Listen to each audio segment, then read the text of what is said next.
Cleopatra, Queen of Egypt, the most famous woman in history. We know her as the legendary lover who used power and beauty to seduce two of Rome's greatest leaders, Julius Caesar and Mark Antony. But there was a darker side to this legend, the forgotten story of a cold-hearted killer. At the behest of Cleopatra, Mark Antony had her sister dragged from the temple of Artemis, and there the young Arsinoe was put to death.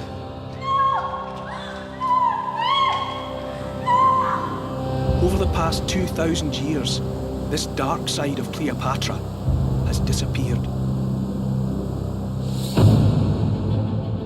But now, her trail has led here, to Ephesus. A vast Roman city in what we now call Turkey. In a 2,000-year-old tomb, scientists have uncovered the skeleton of a young woman. They believe she was a murder victim. She died because she dared to cross someone even more powerful than herself. Her own sister, none other than Cleopatra. Could this skeleton be the first forensic evidence of Cleopatra's story? This is a story of power, lust, and sibling rivalry that takes us on a journey to two of the great wonders of the ancient world. What's inside this tomb reveals Cleopatra as you've never seen her before.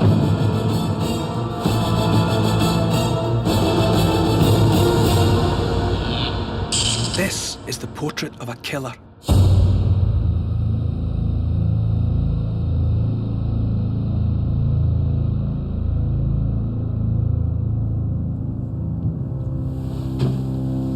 Our journey starts here, in Turkey. In the 1920s, archaeologists were exploring a tomb here in the heart of Ephesus, once a glorious Roman capital 10 times the size of Pompeii. In a sarcophagus filled with water, they found human remains.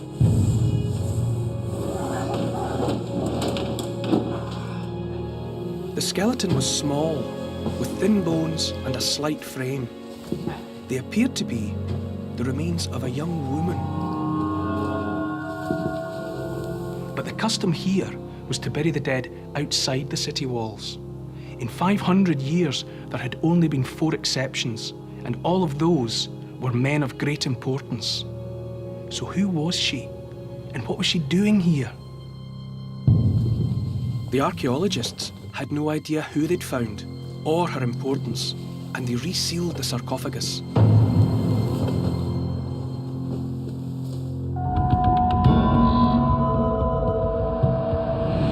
The identity of the body remained a mystery, until archaeologist Dr. Hilke Tuur was drawn to the forgotten tomb while excavating Roman remains nearby. In the 20 years she'd worked at Ephesus, she'd never seen anything like it. A mysterious octagonal tomb on the most important street in the city, the Street of the Heroes. She was determined to find an answer to the riddle. Hilke decided to enter the tomb. It would be a momentous decision. So Hilke, is this the entrance to the tomb? Yes, this is the entrance. And I can go in here? It's yes, safe? Yes, Okay. yes, I think so. The chance that the skeleton would still be there, nearly a century later, seemed remote. But what she uncovered would take her on an extraordinary detective story to the dark heart of the legend of Cleopatra. Right. What's that? Oh, it's a barrel-vaulted chamber. Nice workmanship. It's beautifully made, isn't it? Lovely masonry. It's just held together by its own weight. Wow. So, what did you see? Just describe what the scene was like. I was very excited and I crawled through this small entrance there and came in and I saw the bones. Right.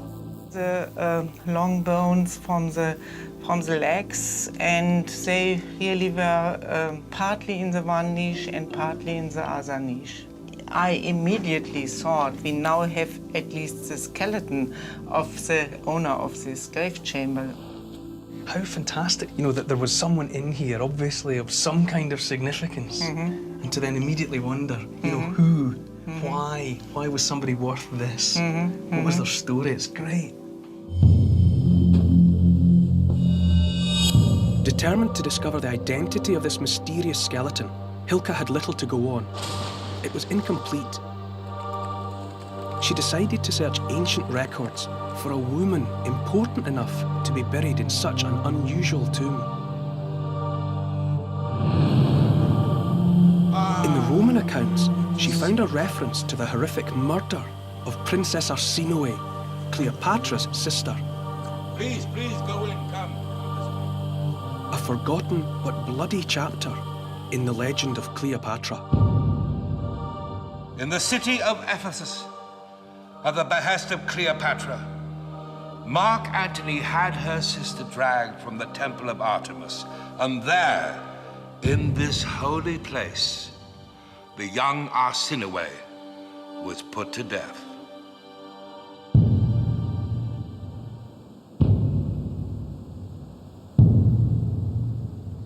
These words, by Roman historian Cassius Dio, describing the murder of Cleopatra's sister, were written 300 years after the event. So was it just a legend, or the truth? If Cassius Dio was right, and if Hilke had indeed stumbled on the bones of Arsinoe, then this was a huge find. The first ever remains of anyone from Cleopatra's family, proof not only of a shocking murder, but also the first forensic evidence that Cleopatra was a ruthless killer.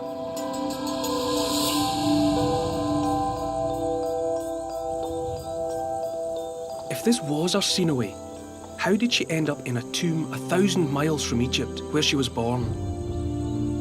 To find the answers, I need to cross the Mediterranean to Cleopatra's homeland.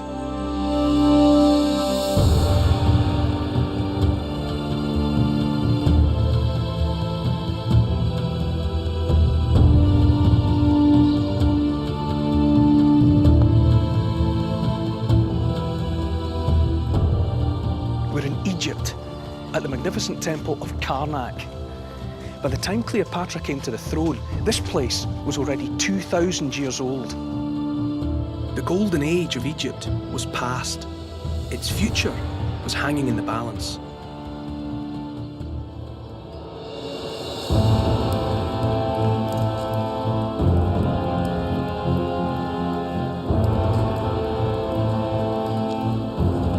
In 51 BC, Cleopatra's father died. He had 4 children. He left the throne to be shared equally between his eldest son, Ptolemy XIII, and his eldest daughter, Cleopatra, aged 18.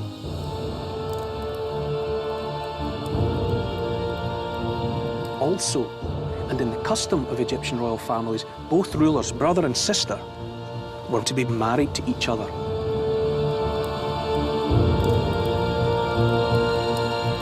But behind the scenes, they were a family divided, and there was one issue above all that split the brothers and sisters: the new and emerging superpower of the age, Rome.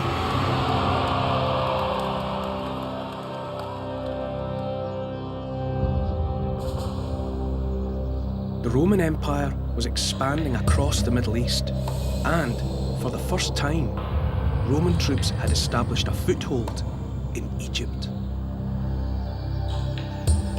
So the ruling dynasty here had a big decision to make. Should they try and resist or make some kind of alliance with Rome? Both strategies involved a sizable risk. By siding with the Romans, they might provoke open rebellion in Egypt. But resisting the Romans could involve going to war with the most powerful military machine on earth.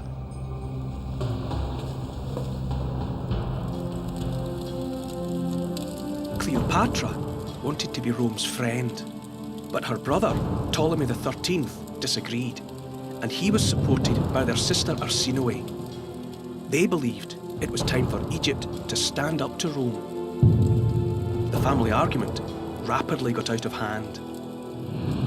It so happened that the king of Egypt, whose name was Ptolemy, and who was but a boy at the time, was engaged in a vicious war with his own sister and queen, Cleopatra. With the support of those loyal to him, the boy king expelled Cleopatra from the kingdom and sent her away.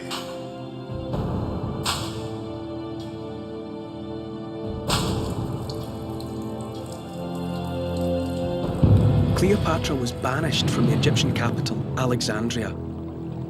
She found herself in exile.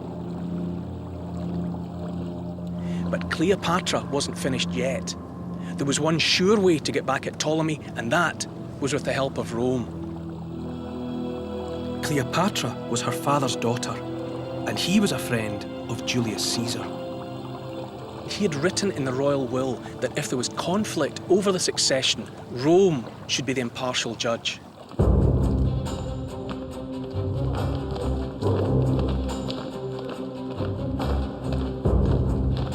In 48 BC, Caesar arrived in Egypt with a small force. He soon found himself mediating in the family feud. Cleopatra knew she had to get to Caesar before her brother, and she had one key advantage over him.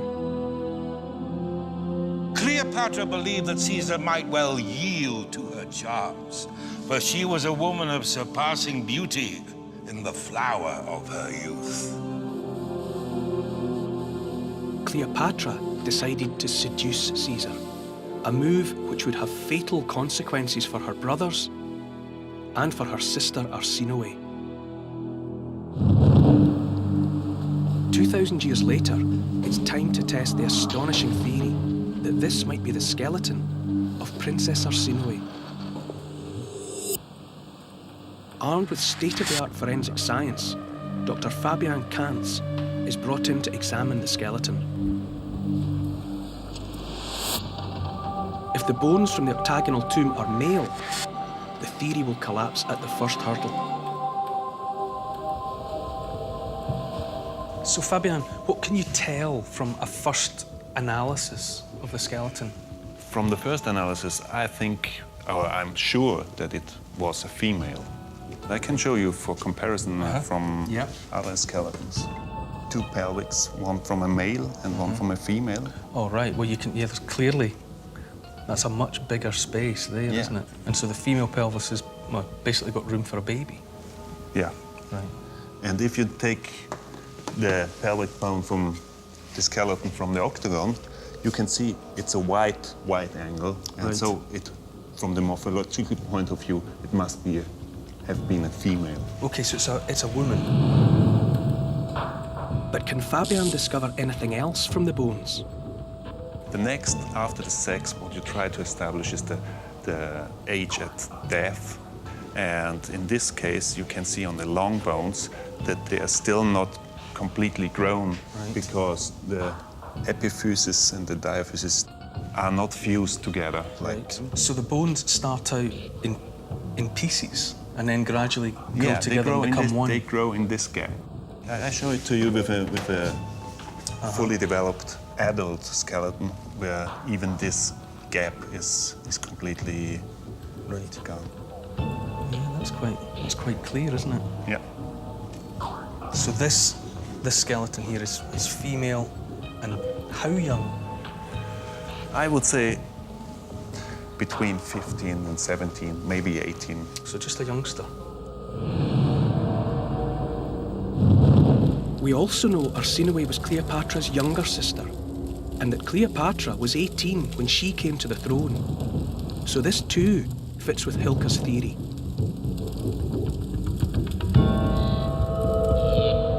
So the bones are the right age and sex to be Arsinoe. But is the skeleton from the right period? Next, Fabian carbon dates the bones. The tests show this is a body from the period between 200 BC and 20 BC. I think this is striking because the carbon dating was consistent with being Arsinoe. The carbon dating too matches the dates of the Cleopatra story. And there's more. What about just the general appearance of it? You know, what does the skeleton as a whole suggest? It's very delicate. It's very thin. So it's very, do you mean it's of a small, slightly built person? Yeah. A petite person? A petite person, yeah. So our skeleton belongs to a young female of slender frame. History suggests that Arsinoe's older sister, Cleopatra, was slim too.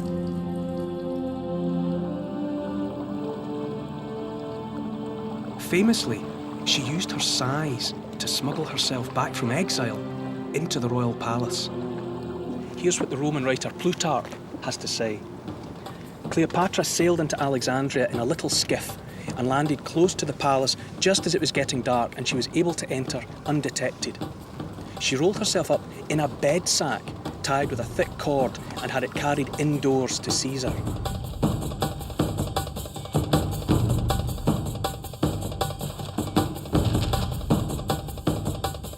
In this way, she was already in Caesar's bed, alone with him in his quarters, ready to reveal herself at the moment that would have the most impact.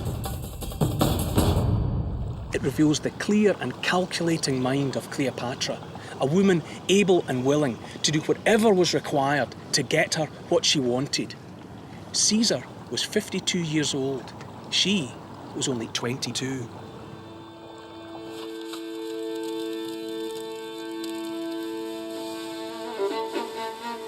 The story of Cleopatra's seduction of Caesar is at the heart of her romantic legend, but it was also a calculated act of betrayal.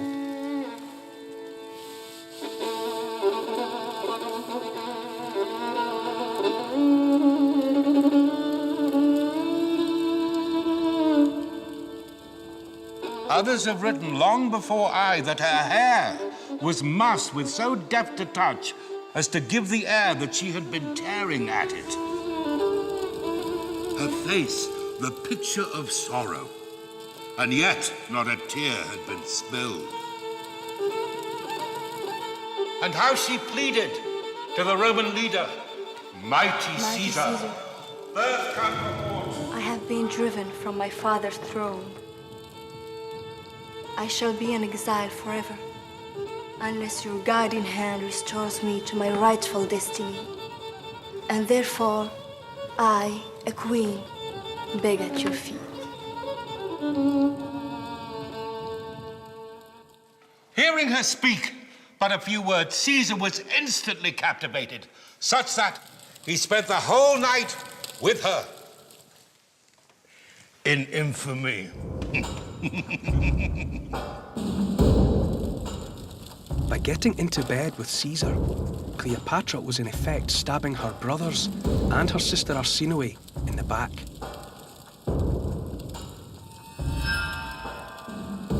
Not expecting to see his sister within the palace, the boy king was filled with wrath. He tore his diadem from his head and cast it to the ground before rushing out to his people, crying out that he had been betrayed. The young king felt Cleopatra had sold out to Rome, leaving him and his country to pay the price.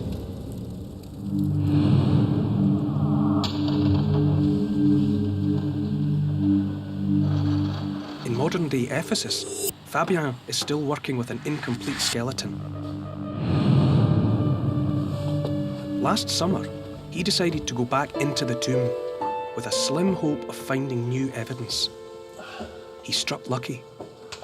In this niche over the door to the grave chamber, there have been some bones. It turned out that there's human bones and that they belong to the individual from the grave chamber.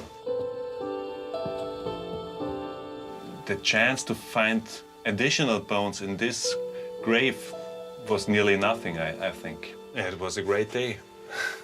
I couldn't believe it. So now the skeleton is nearly complete. But there's one big problem. The most important part of the skeleton remains missing. The skull. Well, here at least, our modern-day archaeologist, Hilka Tuur, found an answer in the archives. In the 1920s, the skull had been taken from Turkey back to Germany. It was lost in the chaos of the Second World War. But before its disappearance, an archaeologist had recorded its dimensions. Cryptically, he revealed another clue as to the identity of the occupant of the tomb. The skull, long and with a low forehead, reminded him of others he'd seen in Egypt.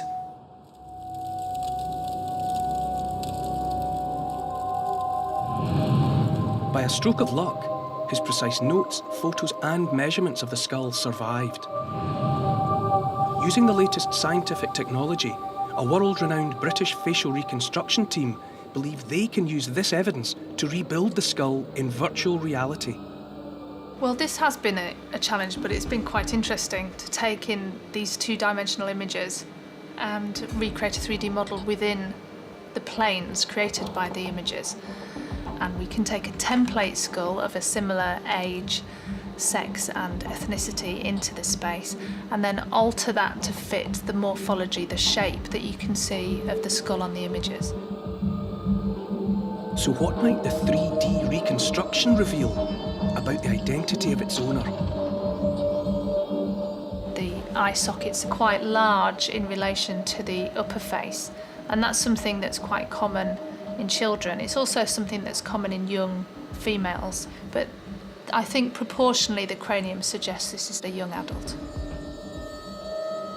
The virtual skull confirms Fabien's findings that this belongs to a young female, and so perhaps our Princess Arsinoe. If this is her, can the skull tell us anything about her looks? It's difficult to call a skull beautiful, but certainly it's symmetrical, it's balanced, it's got quite delicate features, and those are all things you would associate with a beautiful face in a woman. So far, the age and proportions of the skull are consistent with what's known about Arsinoe, but we can now go one stage further. Using the shape of the skull and the bite of the upper jaw, the team can estimate the shape of the lower jaw, recreating the mouth and muscles on the face. We all have the same muscles in our face, and they all have exactly the same origins and exactly the same attachment points. It's just the proportions of the skull that make a different face shape. We can then look at facial feature detail, so we can work out the prominence and position of the eyeballs, and then we can put on big structures like the neck, because we can see where the neck muscles attach. We can look at the bones on the edge of the nasal aperture and the nasal root here between the eyes to tell us about the prominence and width and shape of the nose. She had a very prominent nasal root, kind of like ancient Greek sculpture, that kind of classical nose shape. She's got quite a distinctive nose, which is very straight. And I think it's something that now we found aesthetically pleasing. It's a beautiful feature. So the owner of the skull was young and classically beautiful. If this is Arsinoe, it ties in with ancient accounts of her sister Cleopatra as a beautiful queen. 2,000 years ago, back in Egypt, Cleopatra's looks may have conquered Caesar, but sex with the Roman was seen as treason.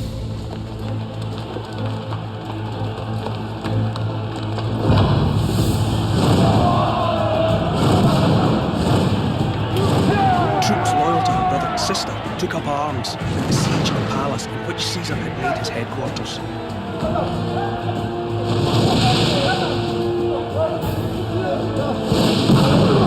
War beset Caesar on every side.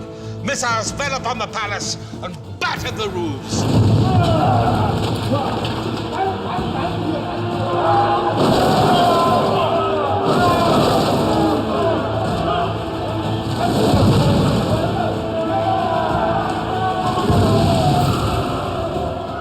To prevent Arsinoe and her brother, the rightful king, leading a loyalist uprising, Caesar took them both hostage.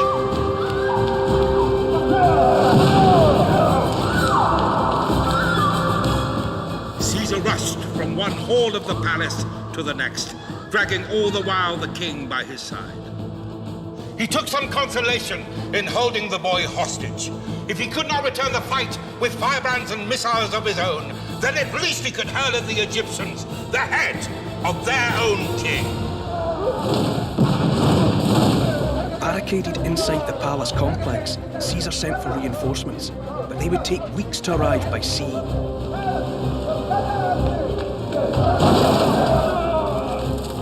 Caesar and Cleopatra took desperate measures. To draw the Egyptians away from the palace, the Roman general set fire to the ships in the harbour. Consumed by fire, they sank without trace. The flames, in turn, set fire to the city.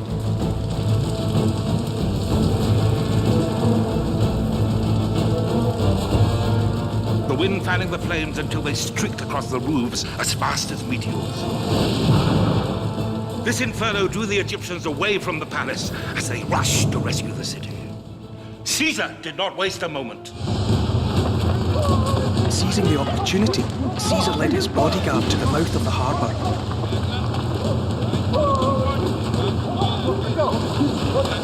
There, towering up from the centre of an island to warn approaching ships of rocks and reefs, was the seventh wonder of the ancient world, the lighthouse of Pharos.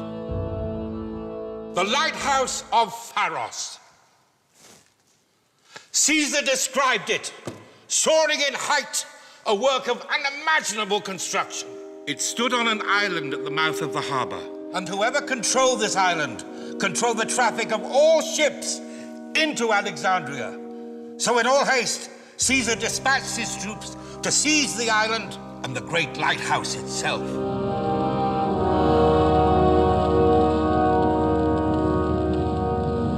The 300-foot lighthouse had a distinctive 8-sided tower. From the top, sentries could see for 30 miles out to sea. Workmen stoked giant braziers to keep the lighthouse torch burning. It was an emblem of Cleopatra's family and was about to take centre stage in an epic chapter of this story.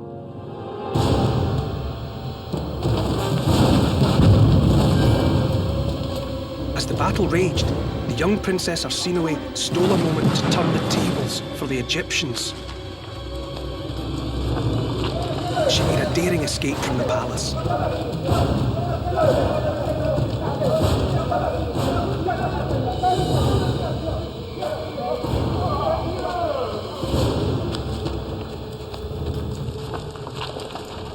Free from Caesar's clutches, Arsinoe was brought to the leaders of the rebel army.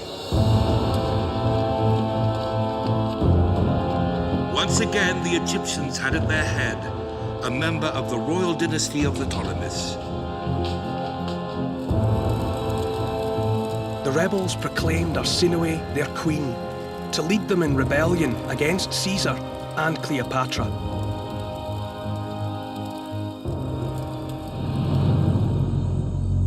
Back in Ephesus, Hilka and her team are searching for further clues to link their mysterious skeleton with Egypt over 1,000 miles away. Their investigation turns to the tomb itself.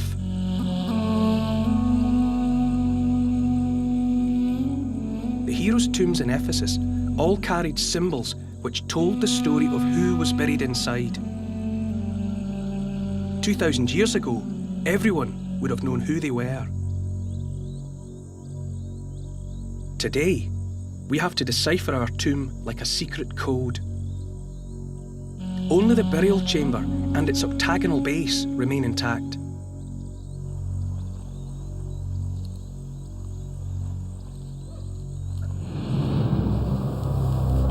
But there is one further piece of the tomb that is preserved. because the original archaeologists took it back to Vienna.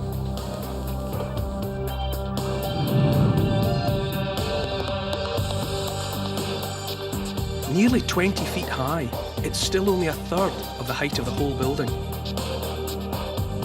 It reveals a vital clue about the tomb's owner. These pieces have been found right beside the octagon. It must have been something like a torch, probably, where you can put up a light in the top of this little column. So it looks like a bundle of papyrus leaves, you know, from Egypt. As an image, as the type of this column, everyone would recognize at once papyrus bundle and Egypt.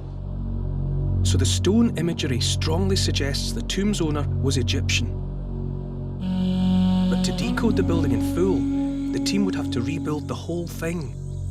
It survives only as 170 scattered stones. Austrian archaeologists and colleagues of Hilke have painstakingly been piecing together fragments of the tomb. They've scoured the site for those fragments, hoping one day to put it all together again like pieces of a giant jigsaw. A team of engineers is brought in to scan each and every stone into a computer and rebuild the tomb in virtual space. This is just kind of a heap of stones right here. It's kind of a virtual stone yard. We have plenty of objects looking quite similar, and we have to figure out where they could belong to. Then the scanning reveals another clue invisible to the naked eye, a tiny diagram that gives away the shape of the tomb. This potentially is a drawing of the base, the columns and the roof on top of it. Nobody knew about this drawing up to this summer. Armed with clues like this, the tomb begins to take shape, and we can now see what it would have looked like 2,000 years ago.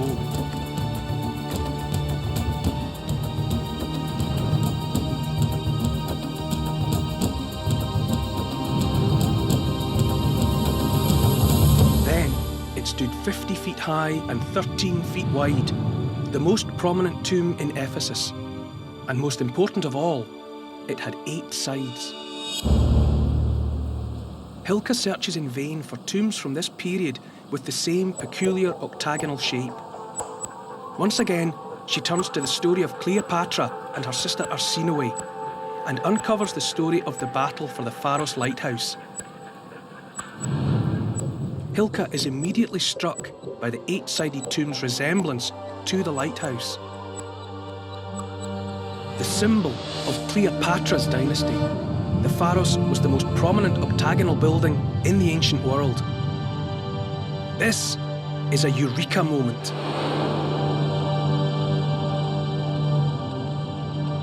The Pharos lighthouse and the destiny of Arsinoe were about to become inextricably linked. The Queen of Egypt, still an adolescent, now took on the might of Rome.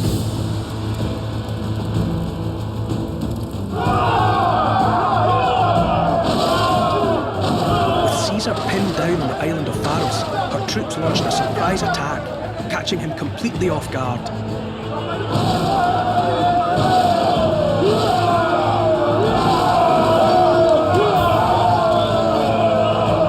The Romans ran for their lives. Trapped to an island of Pharos, Caesar had to swim for his life. Weighted down as he was by his thick robes and being pelted by the Egyptians, his cloak, being purple, made for an easy target. He might have perished miserably had he not thrown off his clothing and succeeded in swimming further out to sea.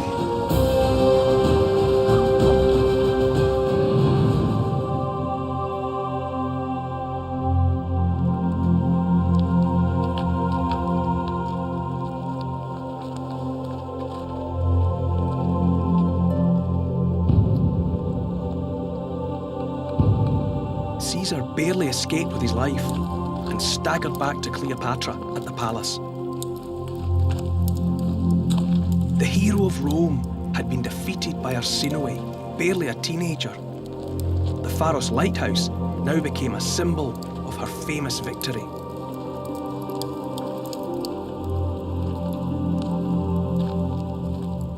When Caesar's cloak was hoisted above the battlements, the message was clear. Princess Arsinoe had shamed the might of Rome.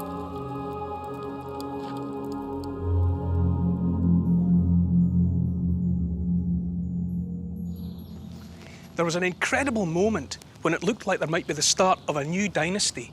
If things had continued along this path, a path Arsinoe might reasonably have hoped for, we would now remember the legend of Queen Arsinoe, not Cleopatra. But the alternative future didn't last long.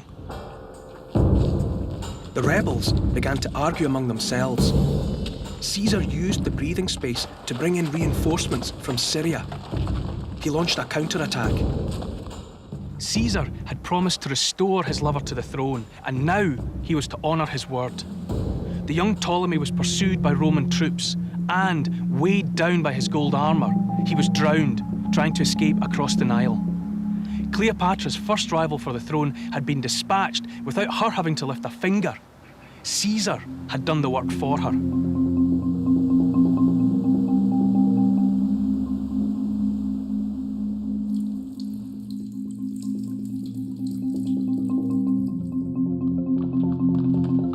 Arsinoe was taken prisoner. Cleopatra's greatest rival, her own little sister, was in her grasp.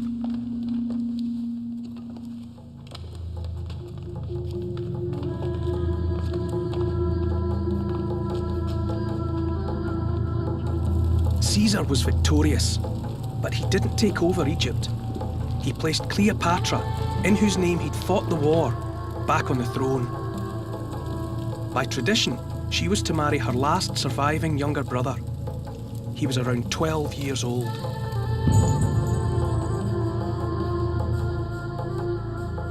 As for Princess Arsinoe, she was taken to Rome in chains. A captive of Caesar, she must have felt a world away from her moment of glory.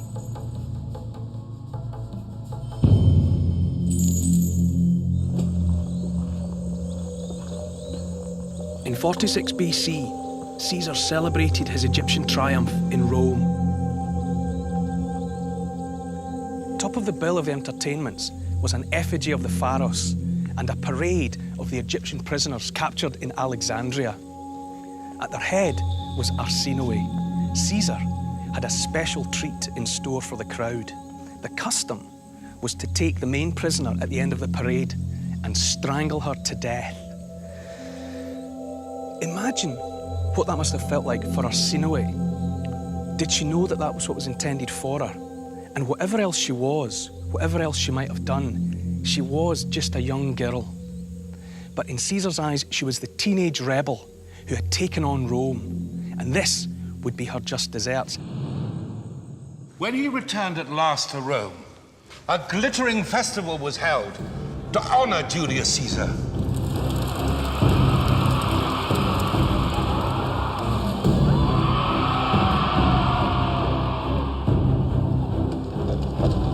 Arsinoe was to be paraded along with the other captives.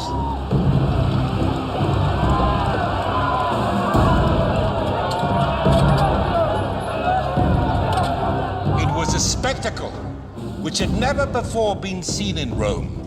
A woman, and one once considered a queen, now in chains.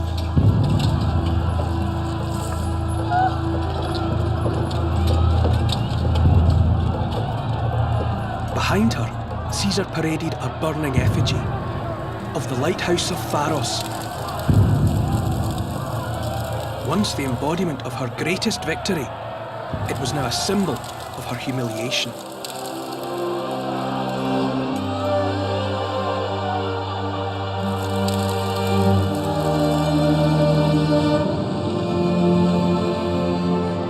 The octagonal symbol that Hilka is now convinced is the key to the code of her tomb.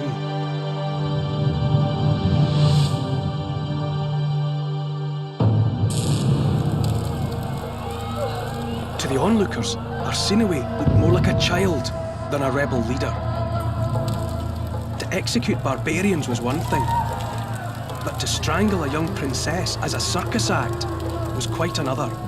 The triumphs delighted the spectators, but the sight of Arsinoe, led out amongst the captives, displeased them exceedingly.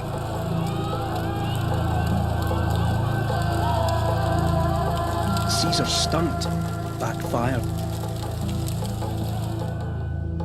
It aroused a great sympathy amongst the people. To be certain, it was for that her life was spared. The crowd forced Caesar's hand, and he had to spare Arsinoe, but he could never allow her to return to Egypt. Instead, he banished her. 1,000 miles from Rome and 1,000 miles from Egypt to Ephesus in modern-day Turkey.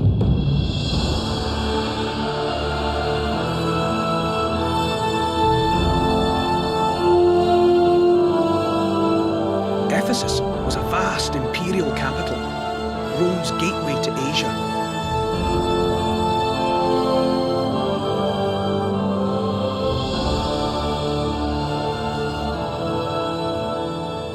Try and imagine what Ephesus was like 2,000 and more years ago. This was no Roman backwater. This was one of the most exciting and cosmopolitan capital cities anywhere in the known world. A glittering jewel that attracted the great and the good, the famous and the infamous. Everybody who was anybody came here. To them, Ephesus was a place of pilgrimage and pleasure. But for Arsinoe, it was a prison. For the rest of her life, home would be a religious sanctuary, the Temple of Artemis, another ancient wonder of the world.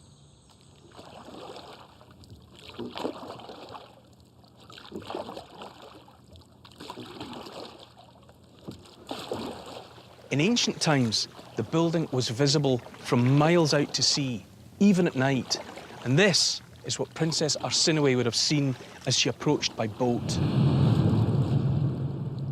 She was just a teenage girl, but she knew that she would be spending the rest of her life here in the care of eunuch priests, and that she would never see Alexandria again.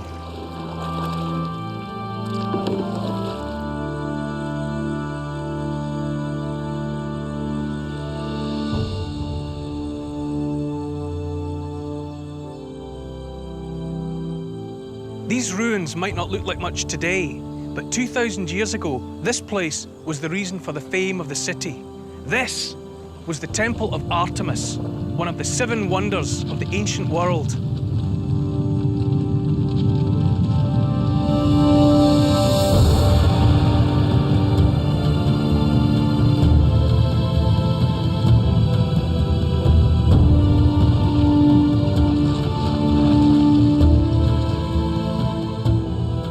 The Roman historian Pliny tells us that the temple alone was 425 feet long, 225 feet wide, with 127 columns, each 60 feet high, supporting a massive roof.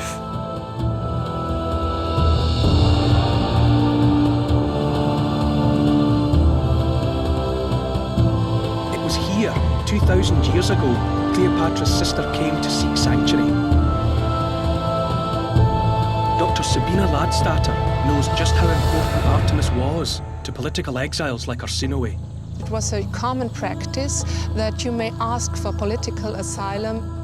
If you got the asylum here, you could stay here as long as you want. People lived here for years, for decades, and they were safe because the Artemision had its own administration and had its own jurisdiction. So nobody was allowed to interfere in the Artemision. Arsinoe's coup had failed, but her life had been spared. Under the protection of the temple and the watchful eye of Rome, her days as a rebel were over. But at least no one could harm her here. Or so she thought.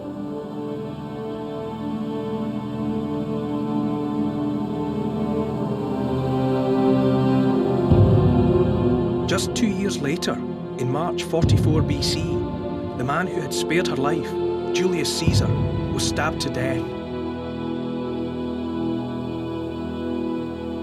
With Caesar dead, Arsinoe's future was thrown into jeopardy.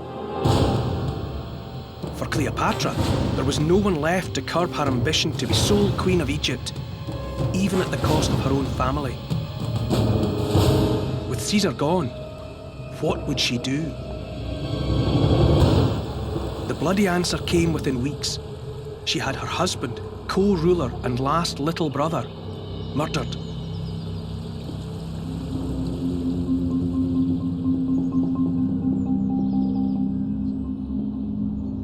Only Arsinoe was now out of Cleopatra's reach. Then the Roman Empire in the east got a new governor. His name was Mark Antony. His seat of power was Ephesus, the city of Arsinoe's exile. And he used the city as a place for his expensive personal pleasures. Even in Ephesus, with the vast reserves of wealth the city had to offer, Mark Antony's licentious lifestyle soon left him broke. He had enemies on his borders, in Iran and in Armenia, and his wars were expensive. It wasn't long before the new governor's lifestyle meant that he too had to look across the sea to the wealth of Egypt, and Egypt meant Cleopatra.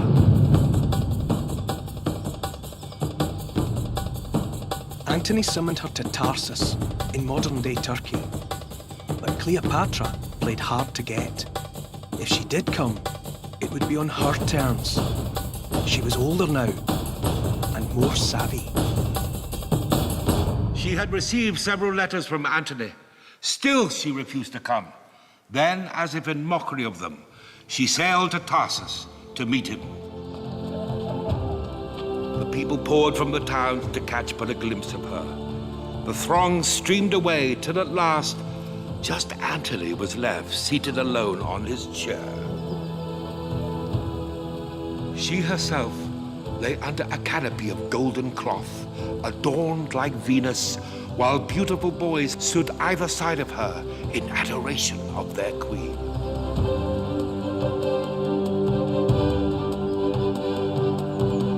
Mark Antony held the key to a prize that until now had been beyond Cleopatra's grasp, the life of Arsinoe. Antony was now as valuable to Cleopatra as Cleopatra was to Antony. The honeymoon period in the year that followed became legend.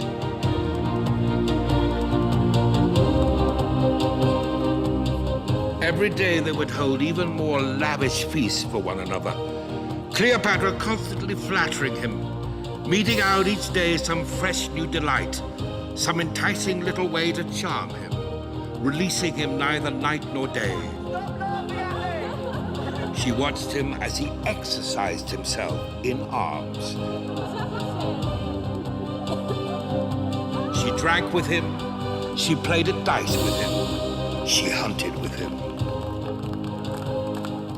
But behind the romance, both knew they had an agenda. Antony needed the resources of Egypt to pay his debts and fight his wars. Cleopatra craved absolute security, and that meant removing her last remaining rival to the throne of Egypt, her younger sister, Arsinoe.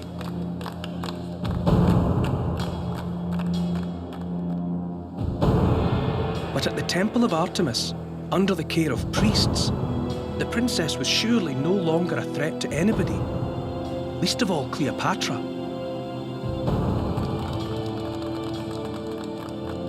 Stung once in Alexandria, Cleopatra saw it differently. Back in the present, there's one final question for Fabian to answer. How did the lady in the octagon tomb die? I have seen hundreds of skeletons in Ephesus, more than 500, and we have just 2 juveniles in the whole sample. And this is astonishing because it's very unlikely to die in the juvenile age. She has been treated well her whole life. I think she was quite healthy at the time of death. We also don't have any sign for why she died. And there's also no sign of any kind of long-term degenerative illness. No, there's no sign of long illnesses, even not short illnesses. There's just perfectly smooth proportion bones. Right. This was not an individual that had to do hard labor work. So it seems to be somebody who lived quite well, had an easy life, and then unexpectedly in their teens, gone. Yeah.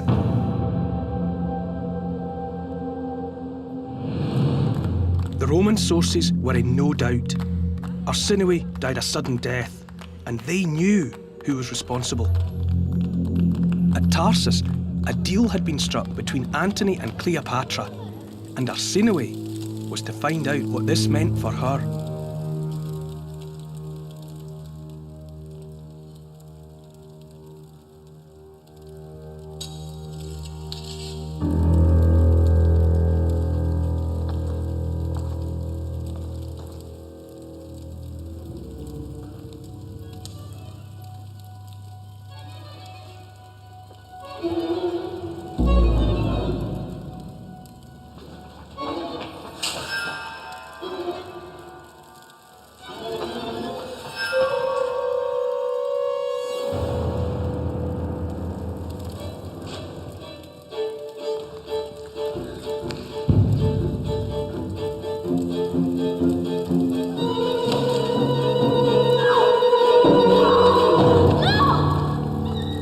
The city of Ephesus, at the behest of Cleopatra, Mark Antony had her sister dragged from the temple of Artemis, and there, in this holy place, the young Arsinoe was put to death.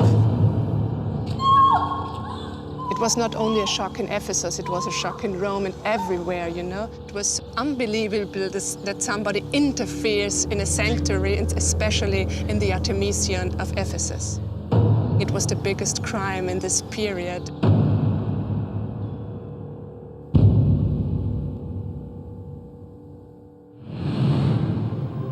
The carbon dating of the bones, the sex, build and age of the skeleton at the time of death, and the fact it belonged to someone of high birth point to one thing. Experts are now convinced that this skeleton is the first forensic evidence of Cleopatra's family ever found. The shape of the tomb, its similarity to the Pharos, these are all parts of a code, and the whole of it comes together to make a complete picture. At last, we can solve the mystery, beyond doubt, of who this skeleton actually is. None other than Cleopatra's sister, Arsinoe, Egyptian rebel, Queen of Egypt, murdered on the sacred ground of the Holy Temple of Artemis by Mark Antony on the orders of his lover. But of course, what we haven't known until now is what she looked like. Although the forensic team have only an incomplete skeleton, using our virtual template, we can now rebuild the skull.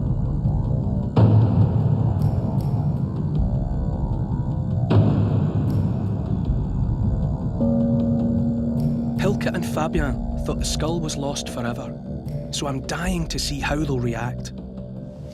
I know you've been looking for the skull for a long time. And we don't have the real thing, but we've got the next best thing, which is a very exact replica. Cool. Super. And this is where it should be.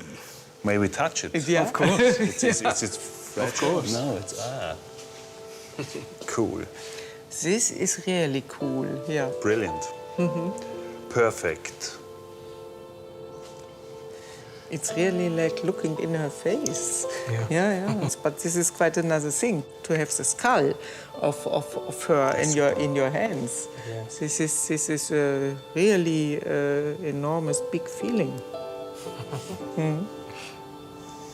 Wow. Well, it was worth bringing then. Driving away home? Yeah. Yes. Super.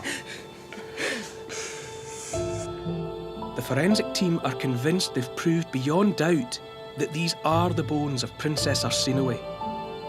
But rebuilding the skull has unlocked an incredible secret about her ancestry.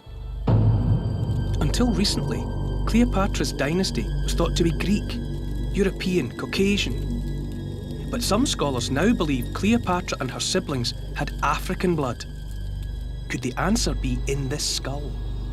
The distance from the forehead to the back of the skull is long in relation to the overall height of the cranium, and that's something that you see quite frequently in certain populations, one of which is ancient Egyptians. Another would be black African groups will also show that characteristic. This one certainly looks more white European, but it has got this long head shape. It could suggest a mixture of ancestry. Our revelation backs up the controversial theory that the princess, and therefore her sister Cleopatra, also had African blood.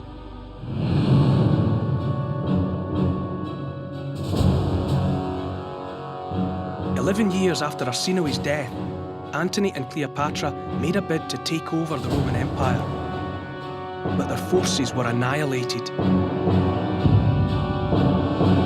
The ruthless queen, who had dispatched her own brothers and ordered the murder of her sister Arsinoe, was now left with no option but to kill herself.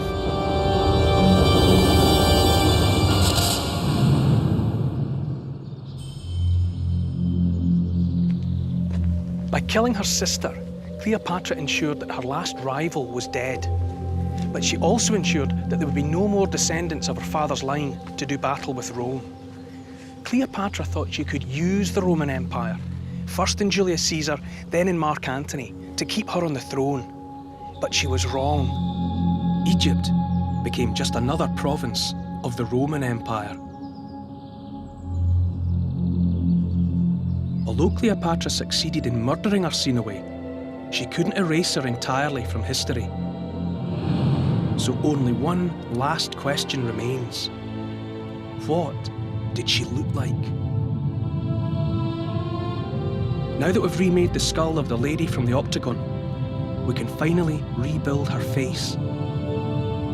Lost for 2,000 years, this computer-generated image shows what she would have looked like.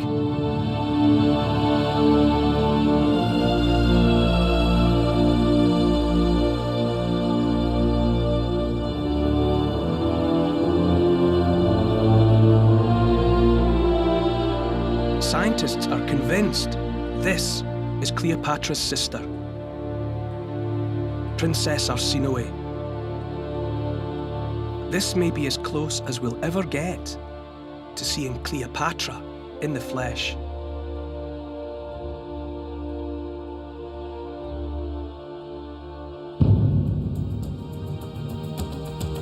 The picture it paints is a very different one from the romantic legend.